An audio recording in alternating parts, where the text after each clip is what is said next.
Okay. So we're in the chapter about quadratic residues, the last chapter in the notes, and I'll just give a very quick summary of, or just a recap, a few minutes of what we've seen so far. We have the definition. So we're talking about odd primes p.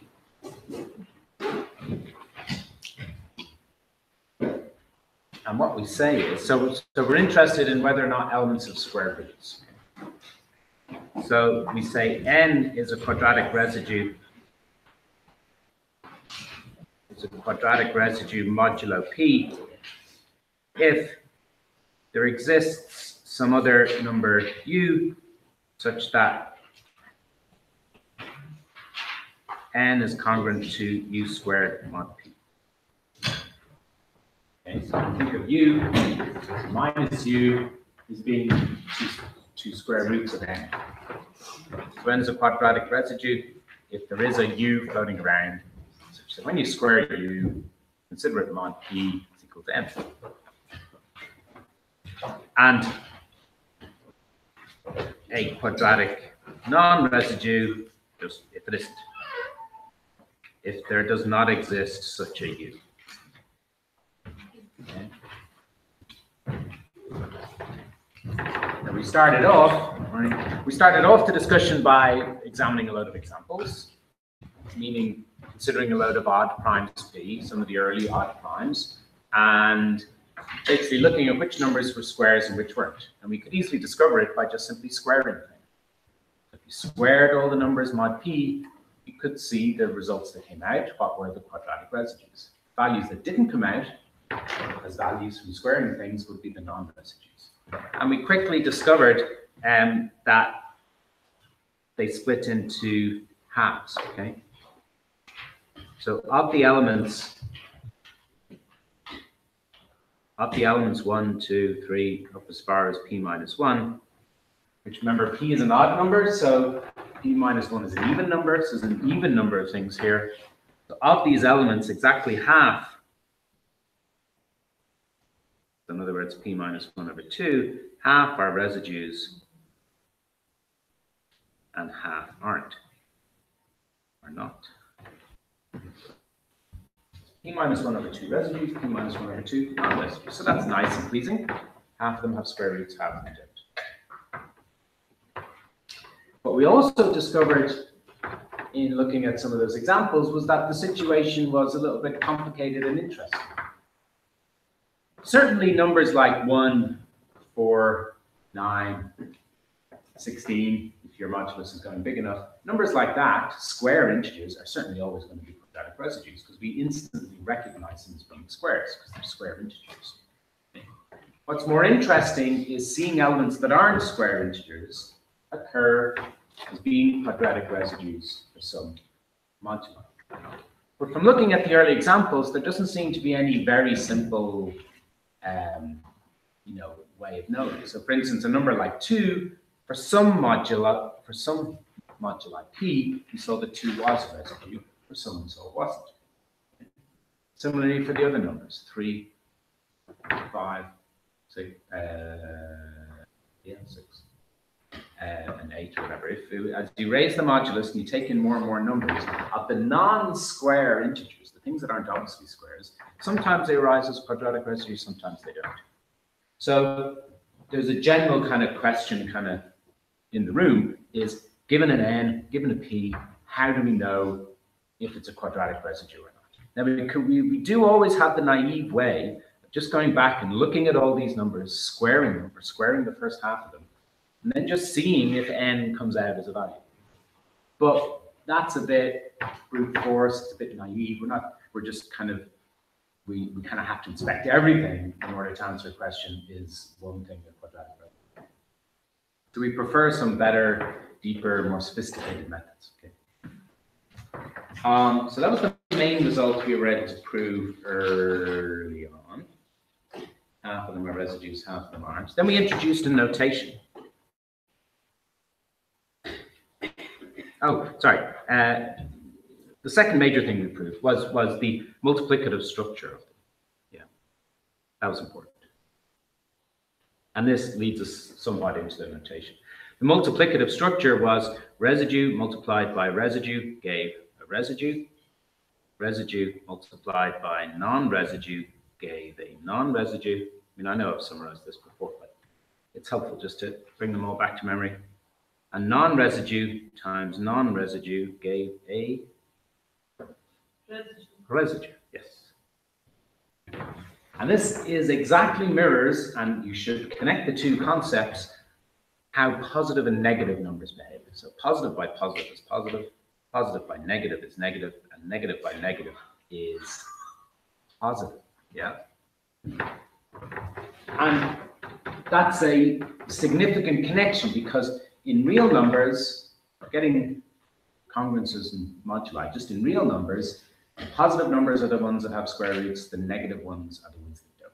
So having square roots and not having square roots and having that multiplicative structure, positive by negative, etc., that's kind of exhibited here also. Okay? The ones that have square roots, the ones that don't. Okay, so then we introduce notation.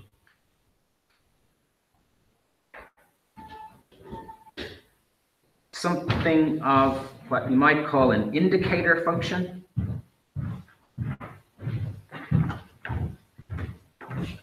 Right.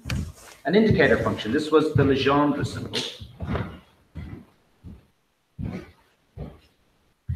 NP.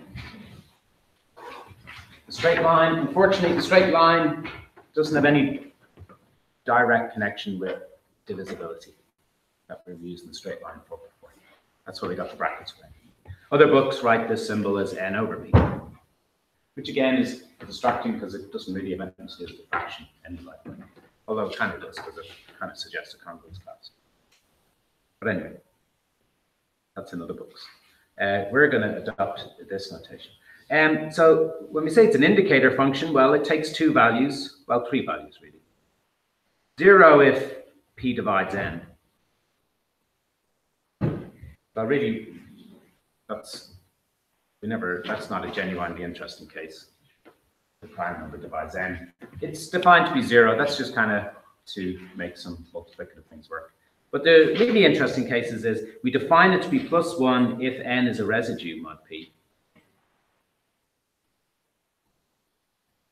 And -1 if n is a non-residue. So it's an indicator function. It indicates whether the number n is a residue or a non-residue. It indicates that by taking on the value +1 or -1. Okay. But it really is just notate. This doesn't magically enable us to tell whether n is a quadratic residue. It's all we're doing really is indicating a notation, setting up a notation to stand in for the English phrase, this is a quadratic residue modulo that. Right? Instead of that now, we'll just write the Legendre symbol NP equals +1. Or instead of saying n is a quadratic non-residue mod p, we can quickly write the Legendre symbol NP equals -1. And for a fixed p, for a fixed modulus p, this is a function of n. Okay?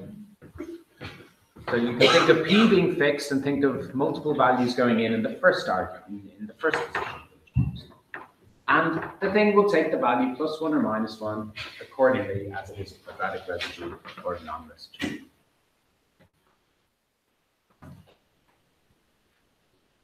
Okay, we proved, okay, better get to the end of my summary quickly and move on. Yeah, so the things we proved, yeah, actually, it's really just a restatement of this.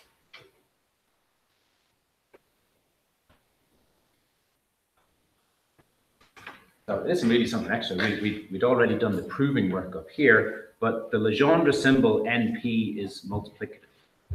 So this is multiplicative.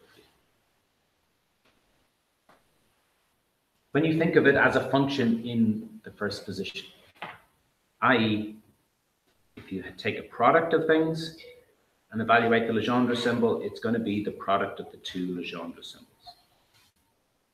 Okay. Remember, this thing on the left is plus or minus 1, accordingly, as it's a residue or non-residue. We've already proved that if both of them are residues, then the product is a residue. So both of these are plus 1, then that's going to be a plus 1. If one is a residue and one isn't, the product will be a non-residue. If one of these is plus 1, one of these is minus 1, that's going to be minus 1. And if both are non-residues, the product will be a residue. If both are minus 1, that will make that plus 1. So these facts here guarantee that these two quantities here in the left and right, that they always agree. Yeah. And if one of the numbers n or n is divisible by n, so will the product. And vice versa. Yeah, because p is a prime number. So p divides the product n times m, it must divide 1 of n or n. Yeah. Property being a prime number. Okay, so we prove this is multiplicative. And then straight away, and this is kind of maybe what we finished on last time. So the general problem is find NP. Given n, given p, can we somehow learn more, become more aware, learn more sophisticated ways of finding out whether NP is plus 1 or minus 1? We do always have a simple way to do it, just squaring everything and just inspecting the results and seeing if n is amongst them. Well, that's not quite sophisticated, and it forces us to inspect everything to just learn about one thing. But notice consequences of this property that the Legendre symbol is multiplicative.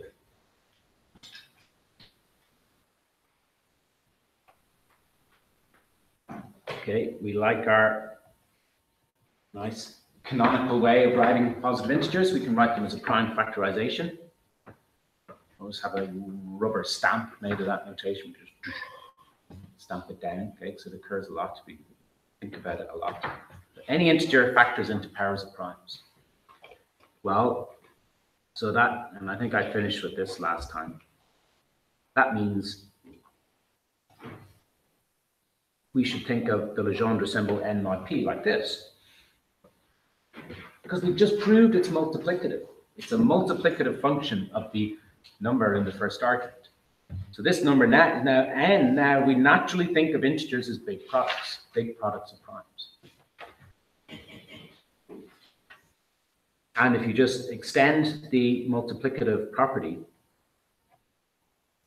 that means that these product operations, the product operator pi, the exponents alpha, I, they're just product operations, they can all move outside. Okay? So now it becomes the same product construction on the individual Legendre symbol values. Can you even simplify this a little bit more? There's some bits of that notation in some case, well, yeah, we might be able to get rid of. When we remember, what kind of values do these Legendre symbols take on?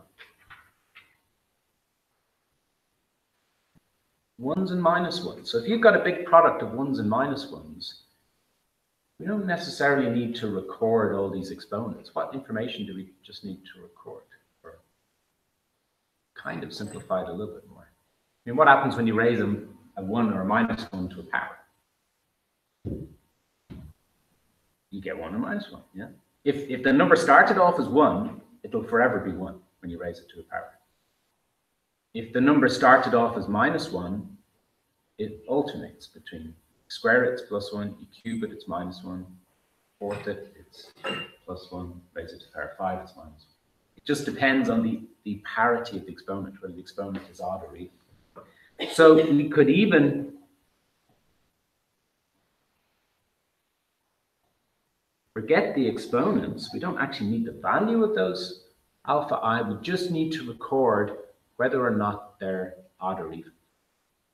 If they're even, then the product value you get from this is plus 1s. You don't even actually have to include it in your product, because plus 1s in a product don't contribute anything. They don't change the rest. You can leave them out. So you can put an extra condition here.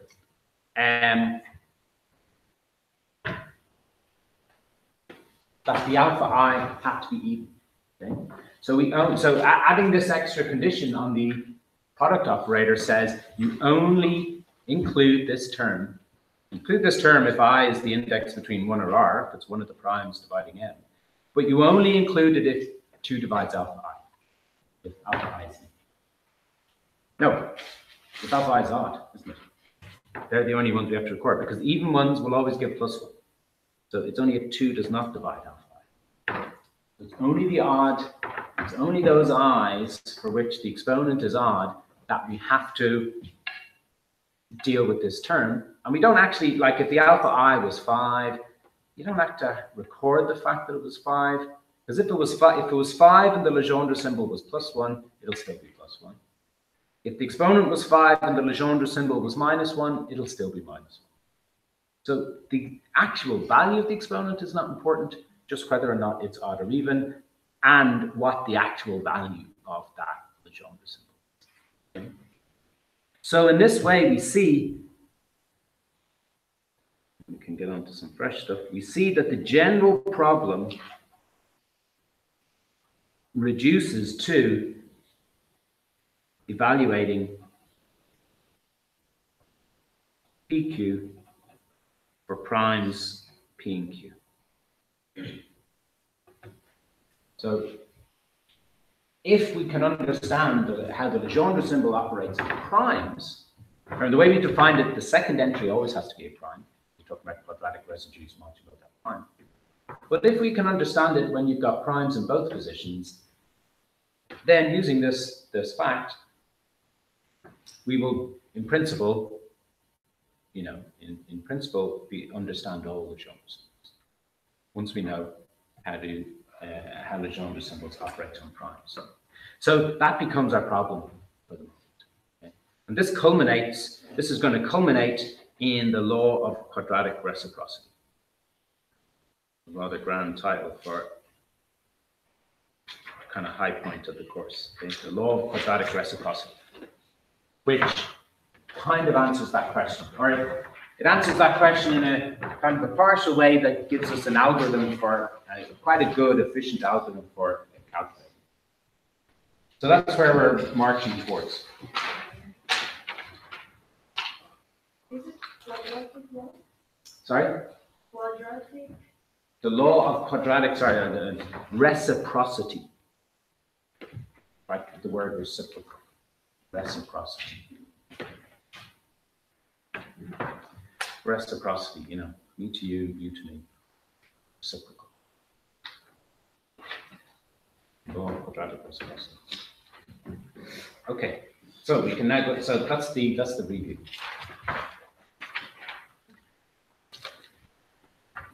And I want to get that at the start of every lecture on quadratic residues.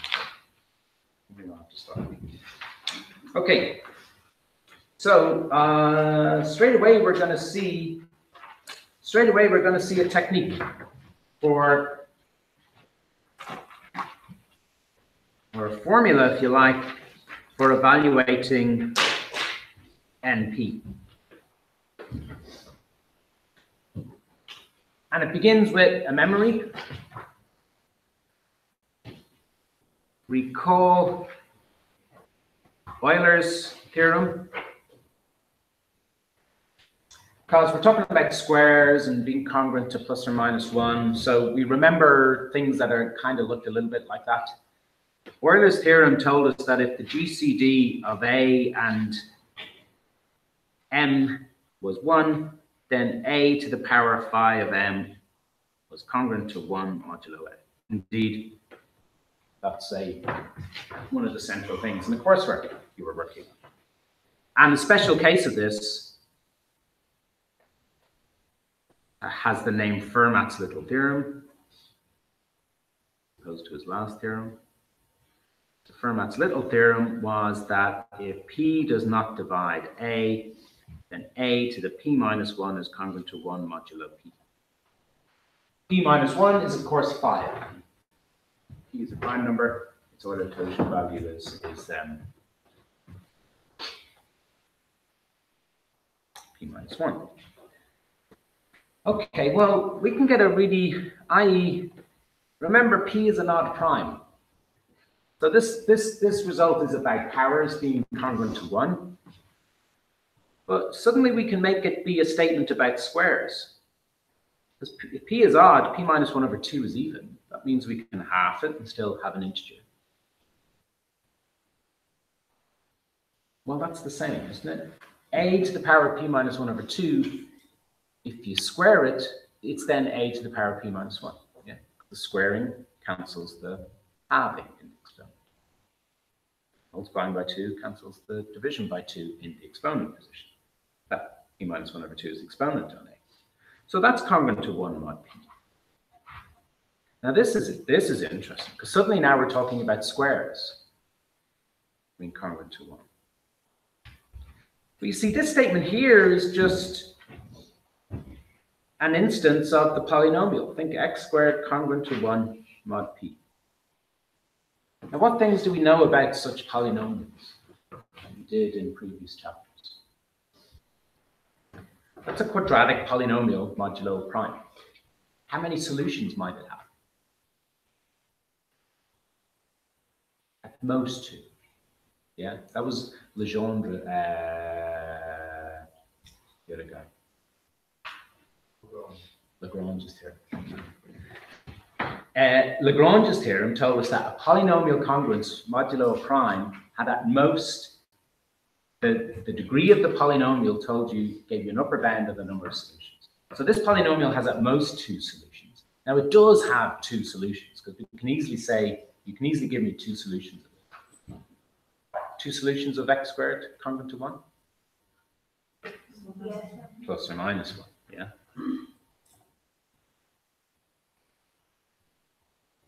So this is just our x. So that implies that a to the p minus 1 over 2 must be congruent to plus 1 or minus 1 mod p.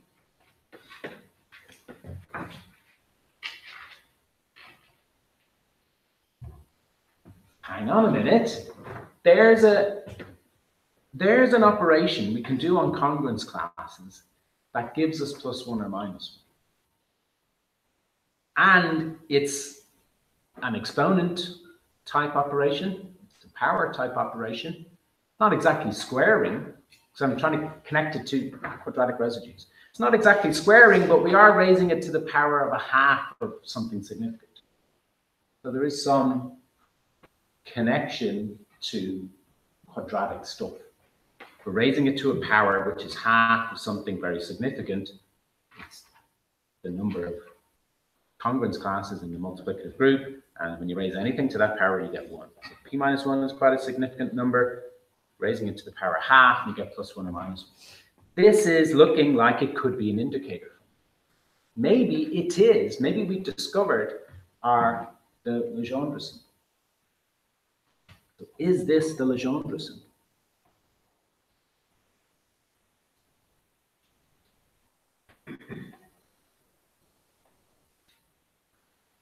And the theorem says, yes, it is. Okay, so this is Euler's criterion. This is theorem 8.4. It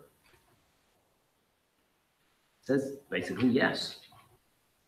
It says that the Legendre symbol NP is congruent to n raised to the power p minus 1 over 2 modulo p. Remember the Legendre, and the usual conditions. P is an odd prime, p does not divide n. Or I think this even works if p does divide n. But p is an odd prime all the time. Remember, the Legendre symbol is defined to be plus 1 or minus 1, accordingly as n is a quadratic residue or not. This thing is going to be congruent to plus 1 or minus 1. Not necessarily, it won't be equal, of course, as an integer, but it'll be the congruence class of plus 1 and minus 1 modulo p.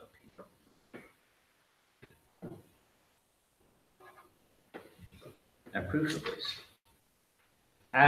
Well, we just have to look at the 2 cases, really. Remember, all the numbers split, they're either quadratic residues or non-residues. So really, we just have to examine if it's a residue, let's see what's happening. If it's a non-residue, let's see what's happening. The residues are easiest. So if n is a residue, i.e. np is equal to plus 1. Well, what does that mean? Just look at the definition of a residue. It means there exists a u such that u squared is congruent to n modulo p. The definition of being a quadratic residue, having something that squares to u. Okay, so n, the Legendre symbol is plus 1. What's this power here? So what is n to the power p minus 1 over 2? Well, we've just introduced this u, yeah? So we should connect it with n. We should substitute it in. U squared is n. So this is u squared to the power p minus 1 over 2. And what is that? U to the p minus 1. Yeah, because the square and the half multiply and they cancel. And what is u to the power p minus 1? 1 plus 1. That's from Fermat's little theorem. Plus 1 by Fermat's little theorem.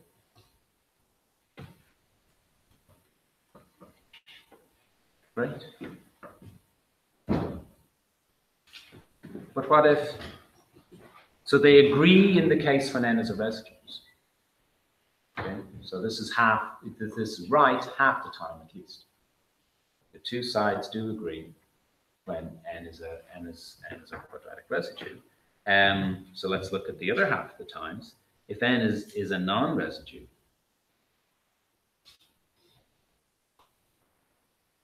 i.e.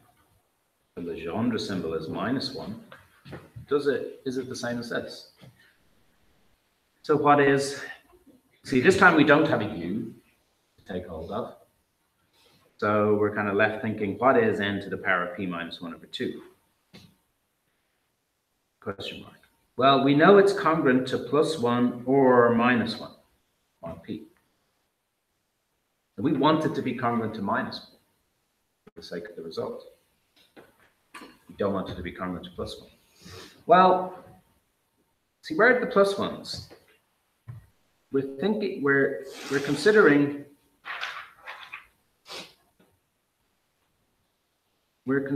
the poly x to the power p minus 1 over 2.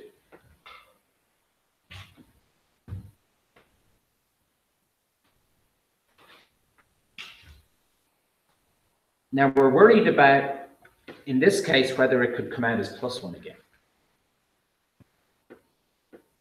But we just found some solutions to x to the power p minus 1 over 2 congruent to plus 1. How many of them did we find? How many solutions were we talking about on this line? Minus 1 over 2. Yeah, because this line applies to quadratic residues. We know that there are p minus 1 over 2 residues, right? So this line has just identified or talked about p minus 1 over 2 solutions of this polynomial. But Lagrange's theorem tells us that that's the upper bound for the number of solutions that this can have. So this is full in terms of its solutions. All of this polynomial, all of its solutions are already accounted for by the quadratic residues modulo p.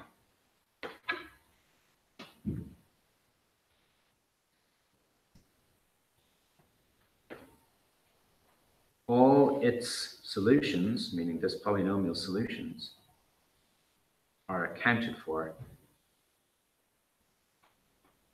by the residues.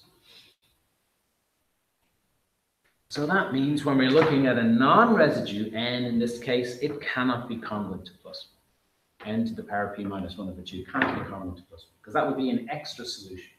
That would be one solution too many, because this polynomial is already full of. All its solutions have been identified, there can't be any more. So if n is a non-residue,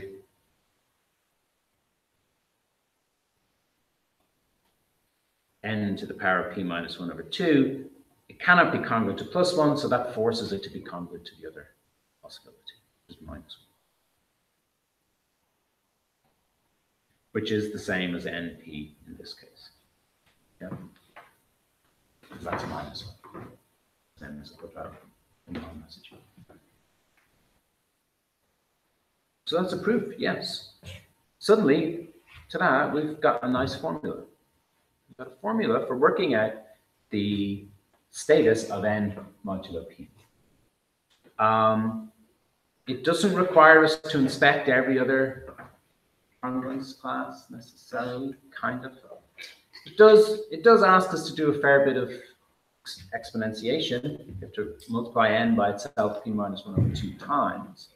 There's a certain kind of computational cost you can see there to it. But it's definitely, we're definitely in a much better state than we were a minute ago. Suddenly, from this just being a bare indicator function, it somehow magically takes the value +1 if it's a residue, -1 if it's not. But we've no understanding of the innards or how it does that. But now we do. Now we've connected it with a definite multiplication operation, a formula based on multiplication in the group. So this really enhances our understanding of them. There's a couple of more statements in the proof in the notes because dealing with the case if d divides n and so on, but they're not really the interesting ones. But you should read through the treatment in the notes. It's more or less the same as that. Any questions about this? At all. I hope you followed it there. But it's really nice. It's drawing everything together. It's drawing together the things we know about modular multiplication. It's drawing together Lagrange's theorem about polynomials, and we're making some good use of stuff we've done. So immediately we can make two nice applications of this. Ultimately, it'll get us towards the law of quadratic reciprocity. It'll give us some very good understanding of whether primes are quadratic residues modulo other primes or not. But two nice applications for now. We can investigate -1, the status of -1. If you go back to some of the example calculations we did, so -1, remember, is the congruence class p minus 1. Yeah? -1 is congruent to p minus 1.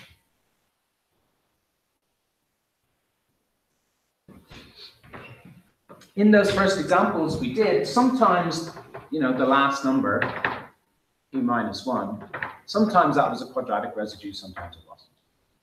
And again, nothing immediately obvious jumped out from the examples. If you looked at a lot of the examples and compared, studied the primes for which -1 was a residue and the primes for which -1 wasn't, you maybe would have started to see a pattern. And we can discover what that pattern here is by applying Euler's criterion. So is -1 a quadratic residue modulo p? Well, according to Euler's criterion, it's congruent to this modulo p. But this is a power of -1. Surely we can deal with that, because powers of -1 aren't that complicated. They just go +1, -1, +1, -1, +1, -1. Okay. It just comes down to whether p minus 1 over 2 is even or not. Okay. So this is congruent. This is equal to, congruent to, if you like, +1 if p minus 1 over 2 is even, and -1 if p minus 1 over 2 is odd.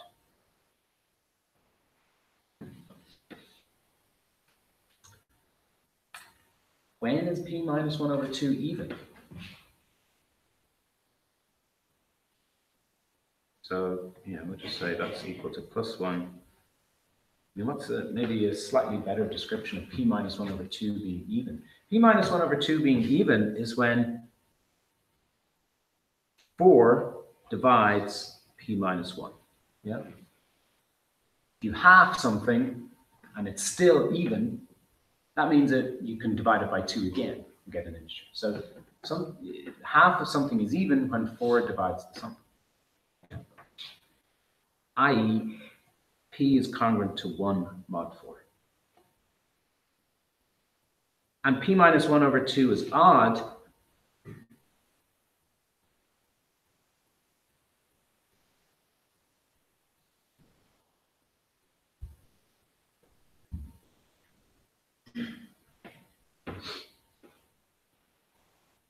Well, how can that happen? P minus 1 over 2 is odd. It means when you divide it by 2, you get an odd number. But see, since we've already started talking mod 4, you see, what are the possibilities for primes mod 4? See, there's only one other possibility for a prime mod 4, for an odd prime mod 4, and that's to be 3 mod 4. A prime can't be 2 mod 4. An odd prime cannot be congruent to 2 mod 4, because if it was, it would be divisible by 2. So 1 and 3 are the only options. And indeed, when P is congruent to 3 mod 4, then P minus 1 is congruent to 2 mod 4. And then when you divide such a number by 2, it'll be a multiple of 2 plus 1. Yeah. So that will be P minus 1 over 2 is odd. Because if P is congruent to 3 mod 4, i.e. it means P minus 3 is equal to, 4a.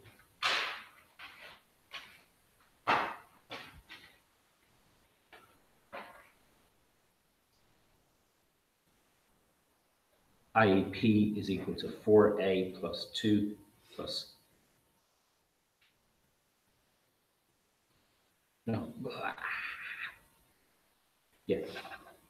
P minus 3 is equal to 4a, so P minus 1 is equal to 4a plus 2.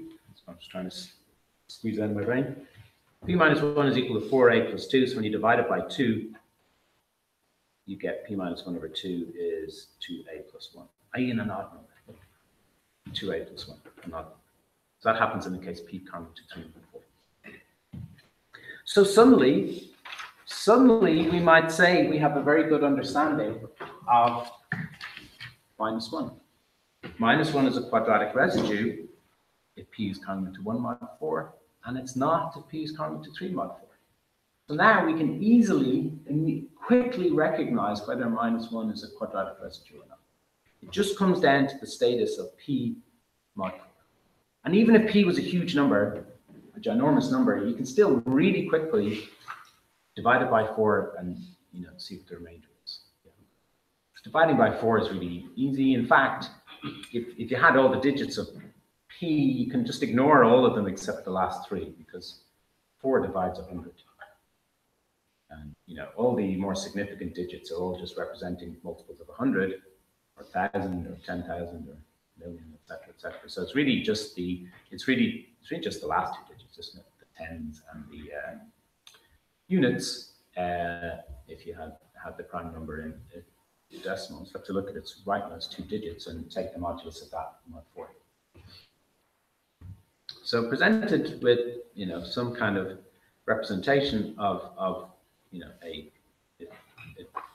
decimal representation of the prime, you can quickly determine its congruence class modulo 4. And then we know whether minus 1 is a quadratic residue. The other application would be to another smallish number, 2p. Now, Euler's criterion says that the 2p is congruent to 2 to the power of p minus 1 over 2.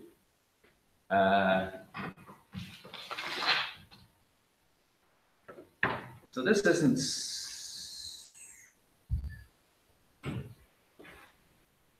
this isn't so easy.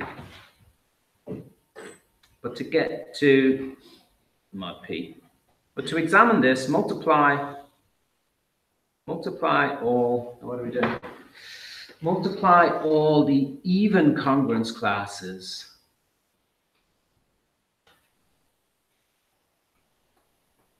So 2 by 4 by 6 by So the last even congruence class is p minus 1.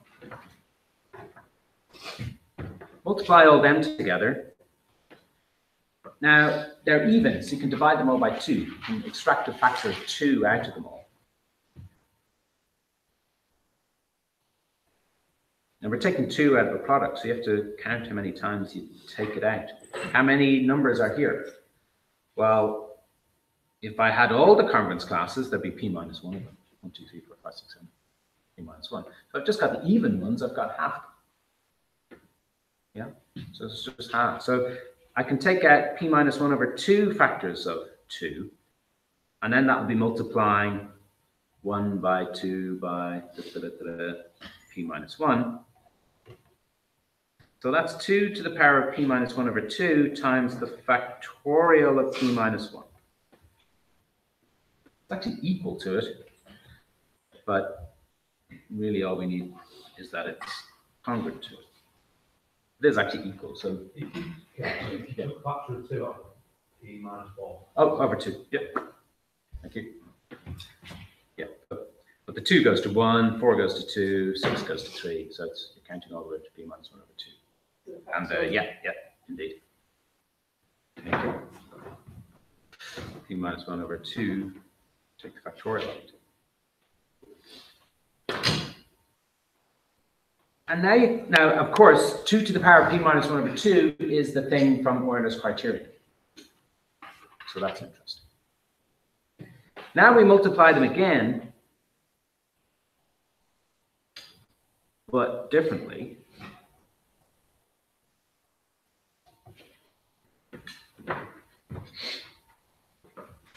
So we're going to take them in a different order. We're going to start counting from the end.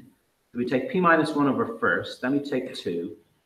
Then we take the next one from the end, which is p minus 3. Then we take 4. Then we take the next one from the end, which is p minus 5. Then we take 6. And we keep going like that. So we take them one from the end, one from the start, one from the end, one from the start, one from the end, one from the start. So you're picking them out like that. You want to connect this to the properties of minus 1.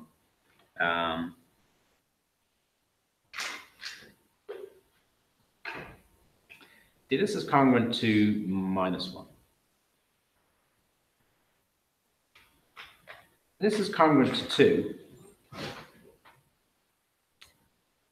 This is congruent to minus 3.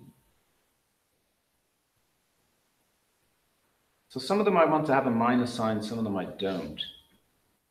Now, we can kind of arrange things. See, if I square that minus sign, it'll give me the 2. If I cube that minus sign, it'll give me the 3. 4 is plus 4. If I raise minus 1 to the power of 4, it'll give me 4. 5 is minus 5. So if I raise minus 1 to the power of 5, it'll give me a minus sign. So it's a little bit mysterious about where we got that idea, but it's quite a clever way of setting them up and arranging them. The very last one we'll get is the very last one we stick in our list, which will be p minus 1 over 2, because it'll be the one from the middle. But it might have been counted as a negative one from the end, or it might have been counted as the last positive one from the beginning. We don't know. But just look at what's happening to these powers on the minus sign. They're just counting up. So this will be p minus 1 over 2. It depends on whether p minus 1 over 2 itself is odd or even. We don't know.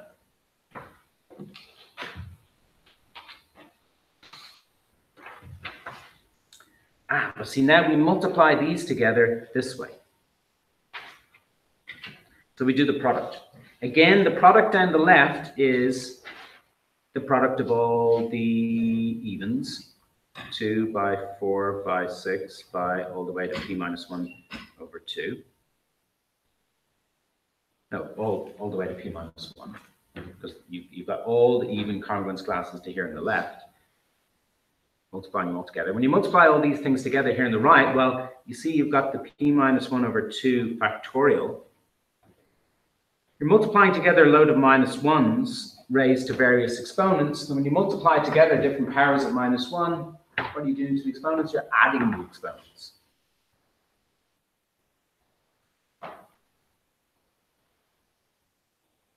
Adding all those exponents. But we know how to add numbers like that, don't we? 1 plus 2 plus 3 plus 4 up to some specified upper limit. That's a very simple arithmetic sequence, so we have a formula for it.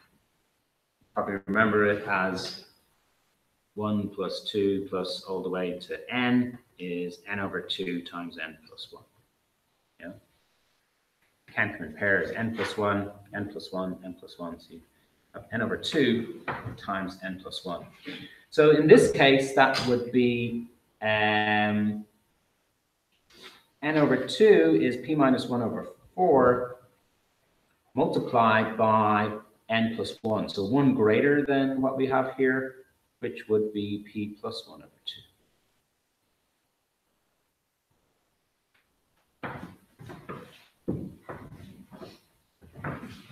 Which is, oh dear, I'm just running out of time now. See, that's p squared minus 1 over 8.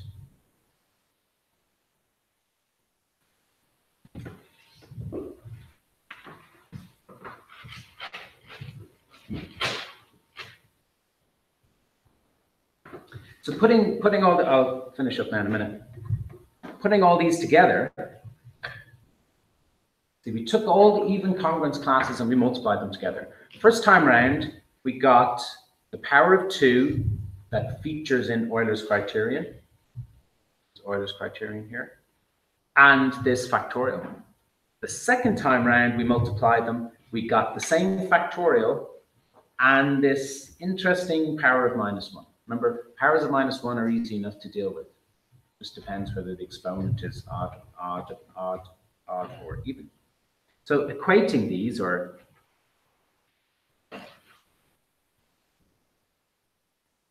equating is the wrong word, congruenting them. There must be congruent them. So comparing the two products.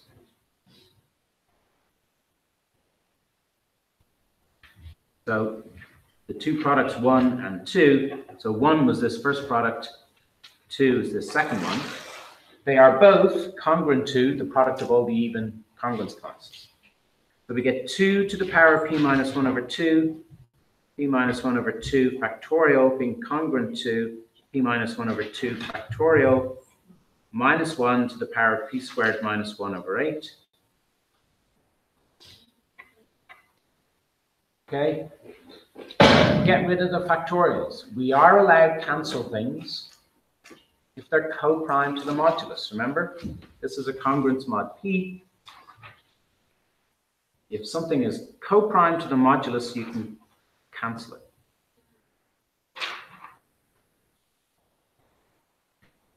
So it's minus 1 to the power of p squared minus 1 over 8. Okay, I'll let you go now. But this will lead us to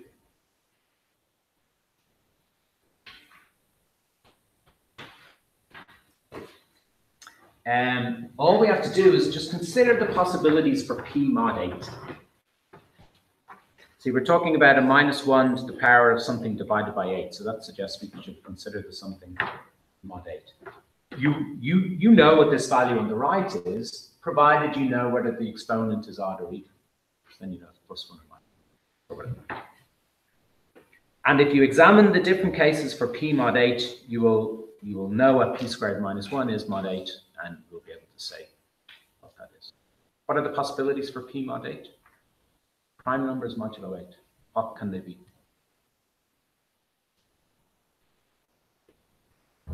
What can they not be, important? A prime modulo 8. When you divide a prime by 8, what remainders can you not get? Even ones. Yeah. So you can't get remainder 2, 4, 6. Yeah. Or 0. Because that would be the prime at least being divisible by 2. We're only dealing with odd primes.